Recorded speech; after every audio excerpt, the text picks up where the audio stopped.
Jesus, tá bom, vou dar mais uma chance pra você, porque Deus é misericordioso até o final. Eu até os meus 17 anos, nossa, com muita força, eu sempre usei minha fé como oficina dos meus próprios desejos, cara. Era só pedir, Brunet. Eu só pedia. Pra mim, a fé era uma oficina de criar os meus desejos.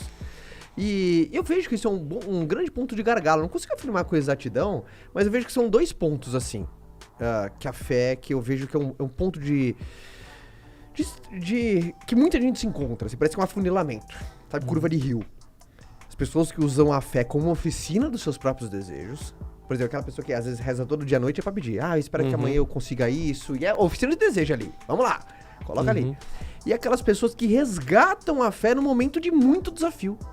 Eu vejo são 2 pontas. Por que você acha que, eu não sei, é uma percepção particular minha, tá? Que são curvas onde muita gente se encontra. Muita gente se encontra e fala assim, puta, é verdade, eu peço pra cacete, cara.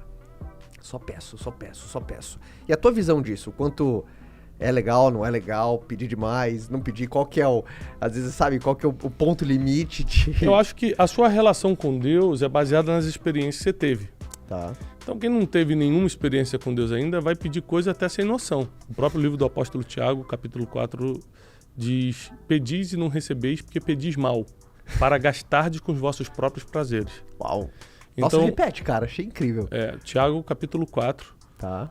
Diz assim: pedis e não recebeis, porque pedis mal, para gastardes com os vossos próprios prazeres. Então... o cara chega pra Deus e fala assim, Deus, eu tô querendo muito uma Ferrari, sabe? Eu tô querendo me levantar nessa vida. Deus fala, cara, por que eu vou dar uma Ferrari pra esse cara? Não tem sentido, sabe? E tem gente pedindo aquilo que quer pra Deus, que é como se fosse pedir uma Ferrari. Não tem sentido pra Deus. Falo, não tem sentido eu te dar isso. E tem gente que tá pedindo algo pelo outro, às vezes. É pedir e é legal isso, né? Tem gente que acha que Deus é seu servo, que Deus vai atender tudo. E, na verdade, Deus dá conforme a sua vontade. Então, antes de você se tornar um perito em pedir, entenda qual é a vontade de Deus. Que é muito mais fácil você encaixar o teu pedido com aquilo que ele quer. Vou dar um exemplo. Eu tenho uma oração, uma pregação minha no YouTube chamada Oração Inteligente.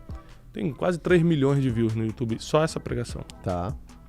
E eu explico o seguinte, por que a oração inteligente? Porque tinha uma mulher em Israel chamada Ana, que era...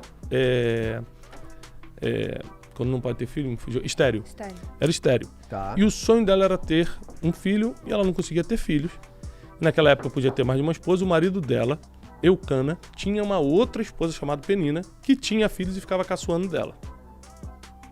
Então todo ano ela subia no lugar onde era feita a adoração, que na época não tinha Jerusalém, e ela estava em formação, esse processo de Jerusalém e tal, e ela sacrificava ao Senhor e pedia um filho.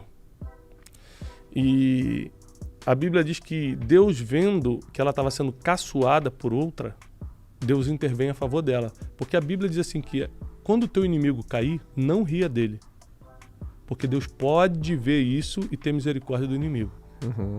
Então, assim, cara, a Bíblia é muito perfeita. O negócio foi escrito 1000 anos antes, encaixa com o que está acontecendo aqui. É um negócio assim, cara, é muito perfeito. Meio aquela coisa que um cara caiu, nunca torça contra alguém, né? Exatamente. Não, segue tua vida, deixa a justiça de Deus cuidar. Da mesma forma, não procura a justiça própria.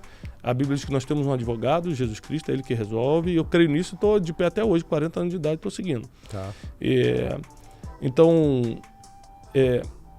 ela pede e Deus apressa o pedido dela primeiro porque ela estava debaixo de perseguição. Toda vez que você está debaixo de uma perseguição, de uma calúnia, de alguém querendo competir com você, sendo injusto com você, Deus sempre fica do lado mais fraco. Deus sempre fica do lado do órfão e da viúva. Está na Bíblia, está escrito, não é o que eu acho, não.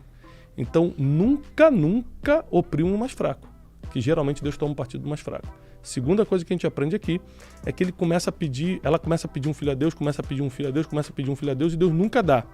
Mas tem uma época que o povo de Israel começa a pedir um profeta. Nós precisamos de um profeta, Ele fala, caramba, eu preciso fazer nascer um profeta. Deixa eu ver quem está na fila dos pedidos de filho. Então ela queria um filho, Deus queria um profeta. E aí em um dos anos ela faz uma oração. Ela fala assim, ela alinhou a oração dela.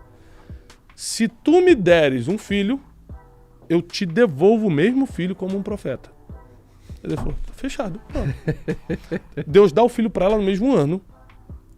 Tira a vergonha dela, porque aí acaba aquela perseguição, a outra para de caçoar, não sei o que, papá.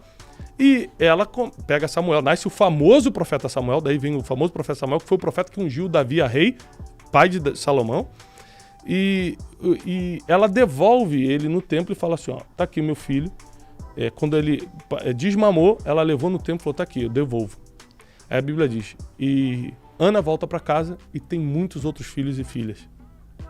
Então, é uma história assim que mexe muito com a minha fé, porque é você alinhar a sua oração com a vontade de Deus. Aí as coisas acontecem. Se eu pedir coisa que não tem nada a ver, eu falo, tá doido. É a mesma coisa, eu tenho 4 filhos. Meu filho José chegar, pai, você me ama? Claro, filho, te amo. Me dá uma Lamborghini? Não tem sentido nenhum esse pedido. Não tem sentido, você não tem idade, você não tem carteira. A gente não tem dinheiro pra isso. Vou pedir pro tio Caio, quem sabe ele transfere. Tio Caio faz um pix pra gente. Mas isso é uma coisa que eu sempre falo, né? É o quanto a gente julga as coisas. Ah, tá dando errado. Mas tá dando errado porque dentro do seu julgamento você acha que tá dando errado. Uhum. É só o modo de ver, é só a interpretação. É o seu modo de ver. E lá na frente, em algum momento, isso vai fazer sentido do porquê que tá dando errado, mas na verdade tá dando certo.